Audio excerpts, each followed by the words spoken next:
Hey, listen to this, you guys. Starbucks says it's coming out with a new chestnut praline latte next month. That's right, chestnut praline latte. Sounds less like a drink, more like a stripper giving her full name. That's amusing. I was amused. What? It's the Armstrong and Getty Show. Welcome. Thank you very much for tuning in. Hope you're well. Jack is expected back tomorrow. This is going to be a tough week. The first chemo session and the follow-up to it, the rhythms of the body, I guess the following weekend can be awful, and starting the weekend a little early, but seeing the doc and expected to be back soon.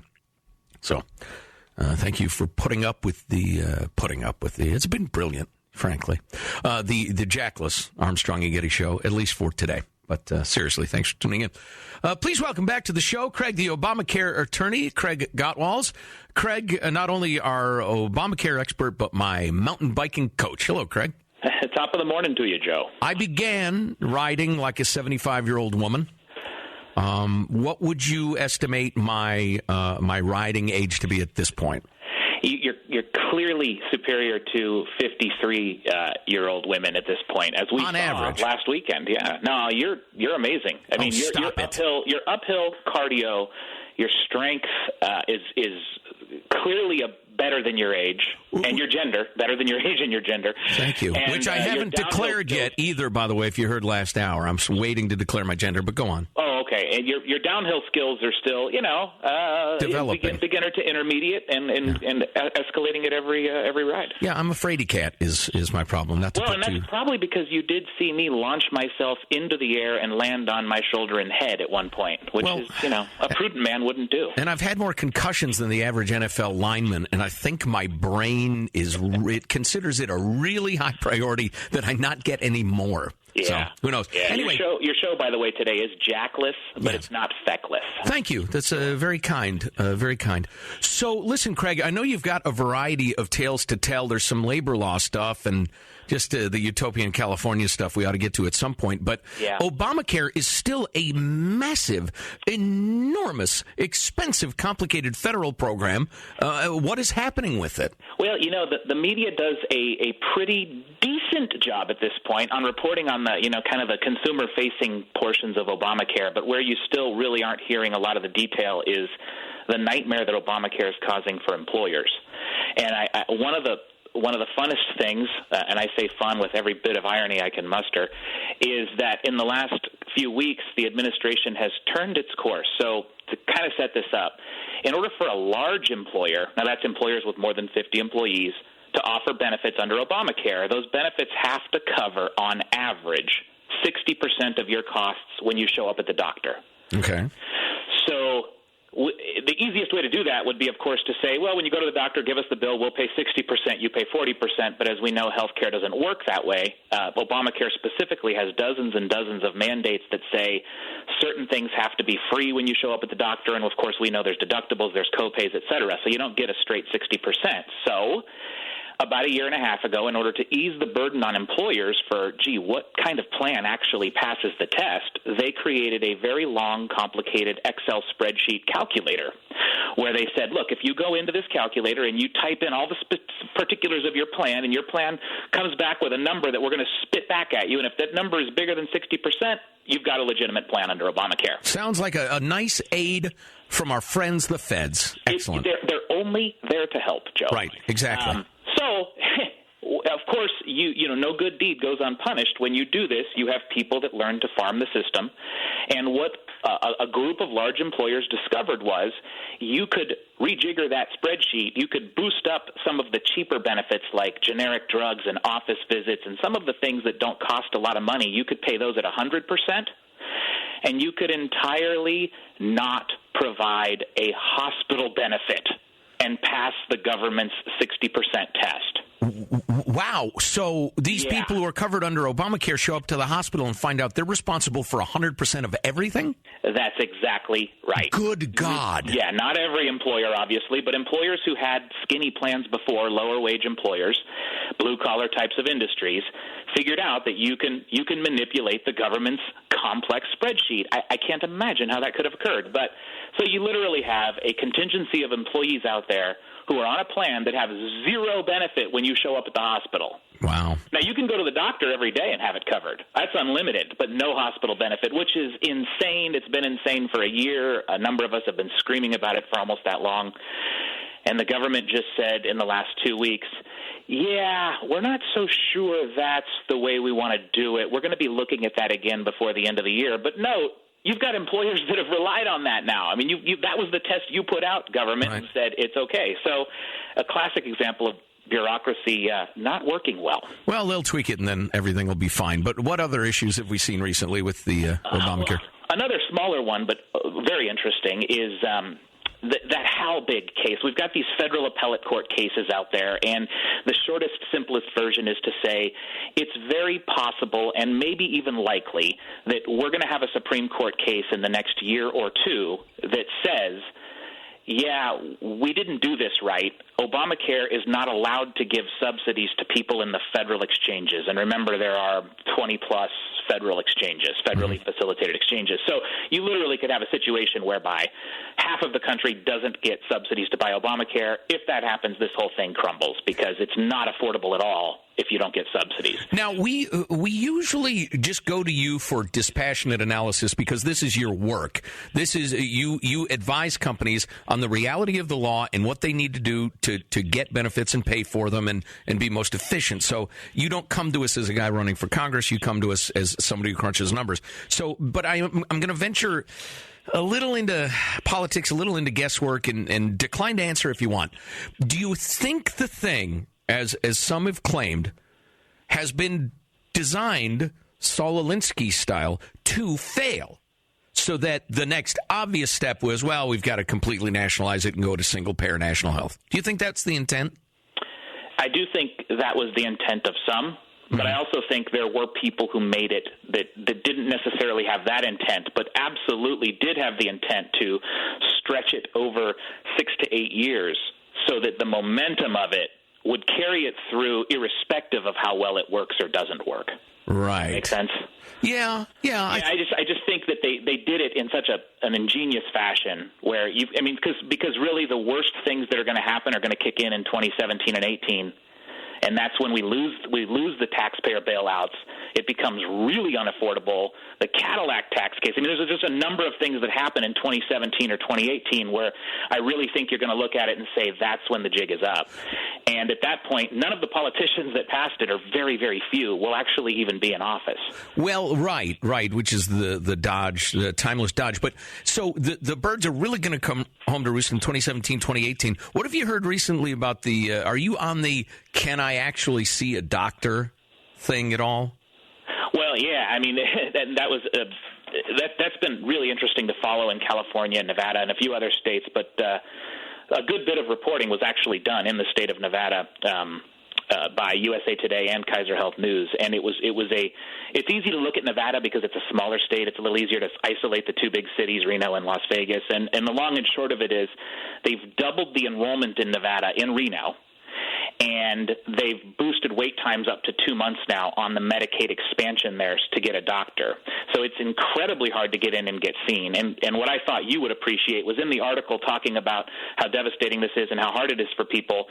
Kaiser Health News and the USA Today quoted a person who's now newly on Medicaid in Nevada, and she said, I quote, "I love it on Medicaid because now I can go to the emergency room when I need to, and I don't have to worry about the bill, period." Right. Perfect, which I thought was what we were trying to end. Odd. Yeah. Craig, the Obamacare lawyer's on the line. Craig Gottwals, there's another twist in California, the employment law, more or less, where they are shaming anybody who dares create low-wage starter jobs. We'll explain what's going on with that and a little more. Craig, I assume you can hang around for another minute or two? Sure can. Or 10? All right, thanks. More to come. It's the Armstrong and Getty Show. Armstrong and Getty Show. Expect Jack back tomorrow. His text to me earlier included this memorable quote, "Nausea has won the day." Sounds like something Winston Churchill would have said. Remind me, Vince or Sean, I want to talk about political ads later on. I think the folks might find it kind of interesting. Craig Gottwals is with us. Craig, the Obamacare lawyer, to talk about Obamacare and a few other issues. Craig, I understand there was one more thing you wanted to throw in about just tying off the Obamacare piece. So the reason I bring up those federal exchange, the Supreme Court case that we could have next year, and that the subsidies would go away in federal exchanges, is just to point out to the listeners how important that case is. The 20-plus states that have federal exchanges require insurance companies to enter into year-long contracts with them.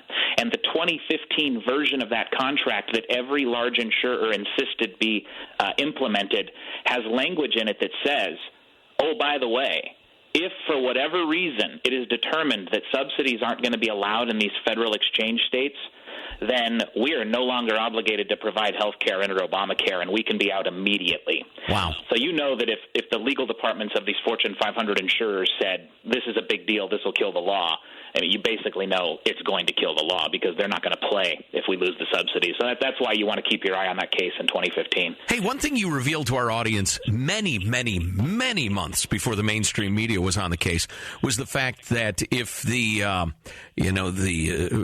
long and short of it, I don't want to go off on too long a tangent, but the idea is there's an individual mandate, an employer mandate, so everybody would be buying into insurance, including the young and healthy, et cetera, et cetera. So insurance companies, we're forcing you to provide insurance to really sick people, pre-existing conditions, et cetera, but it's going to be fine. You'll break even because of these other things, and if you don't, we'll cover your losses. So it's a bailout of insurance companies. How humongous is that already, or is it about to be?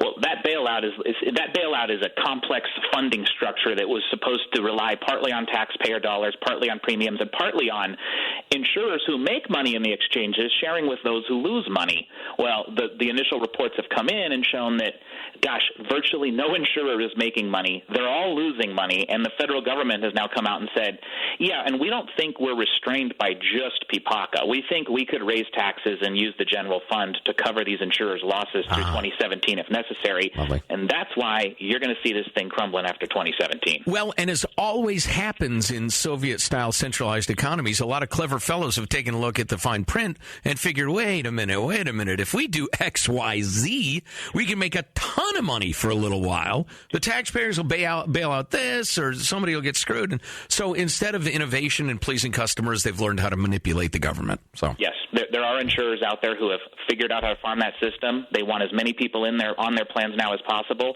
and they don't care if they lose money because they know they're going to be bailed out at least until 2017. Okay, so we've talked on a different topic through the months and years about the fact that starter jobs, my first job, your first job, everybody listening's first job are being outlawed by utopians.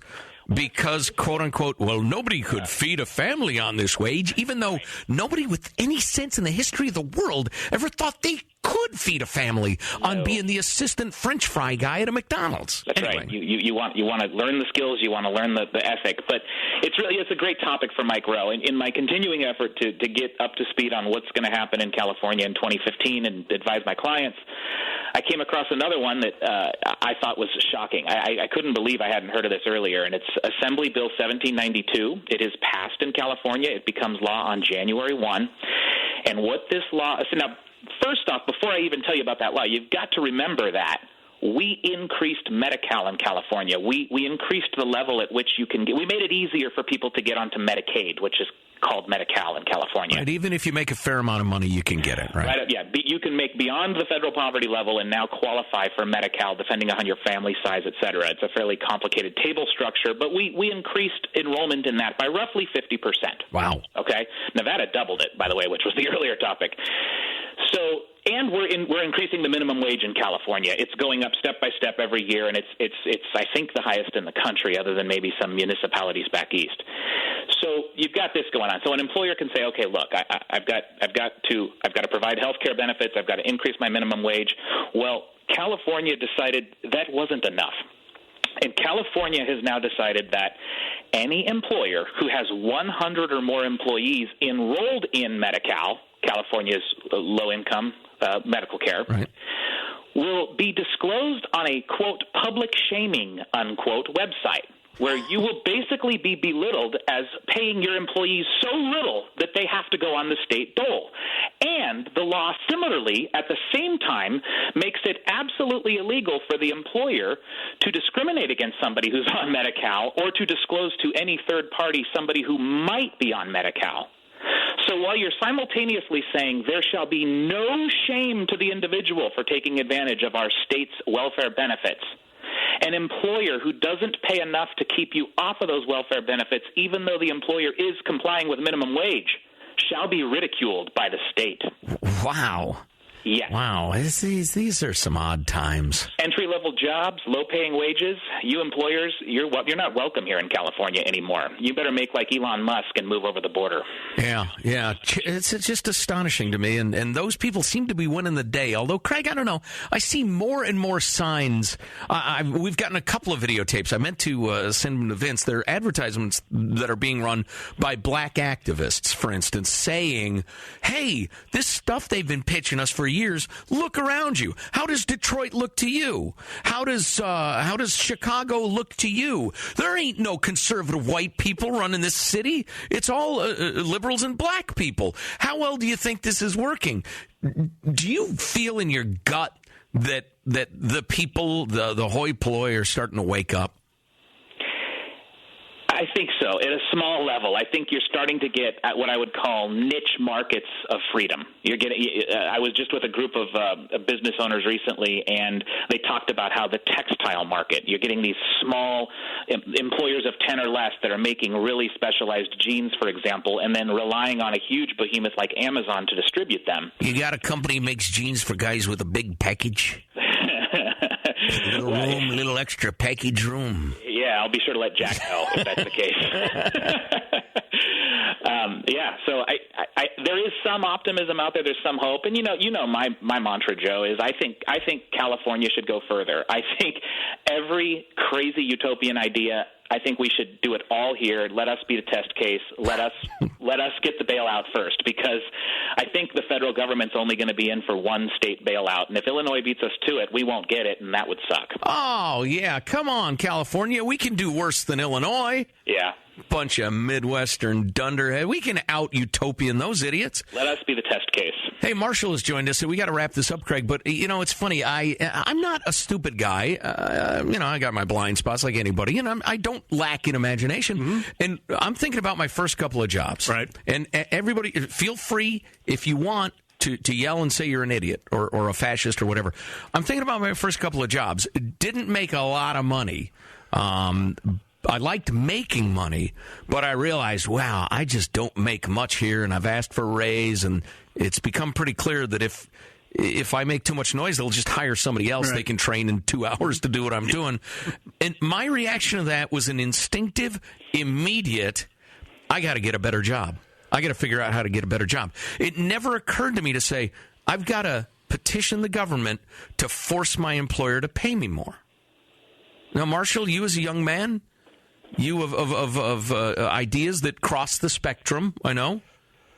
What was your reaction when you didn't like your pay? When I started out working, well, for one thing, when I started out working, I had like 2 or 3 jobs. Yeah. Because the first place I worked was Lake Arrowhead during the summers. Mm-hmm. And I could not make enough money off flipping burgers. So my friends and I, who petitioned the government to force the burger place. We all just went out and got another job. Yeah. Sometime a second and third job. Yeah. And why'd you get hired for that second and third job? Because you went out and asked for it. Well, and you had experience. Yeah. And then what I was going to say is you bring your references and resume to the table, and bada bing, bada boom, Right. He showed up every day for his beginner job. Yep. That gets you the second one. Yeah. And actually, I got my second one because I did so well at the first one. The guy who ran the burger place said, hey, blah, blah, Marsh could help you out doing this. And so it just went from one to the other. I think you're ready for chicken sandwiches. Anything to add to that, Craig? Well, now in California, those jobs that you had, Marshall, we the people of California have decided to publicly ridicule those employers and dissuade them from being here and offering those kinds of jobs. Or, in the case of many small employers, we've actually just outlawed those jobs. If your labor is only worth $9 an hour and the state forces somebody to pay you $11 an hour, that job goes away. It's no longer lawful to have somebody do something that's only worth $9 an hour. You want to make more money, become more valuable. It's very simple. That's right. But it goes away at $11 an hour, Joe, and now from $11 to $15 an hour, we're going to make fun of you, employer. Yeah, well, all right. Craig, the Obamacare lawyer. Craig, thanks a bunch. Thanks, guys. All right, see you later.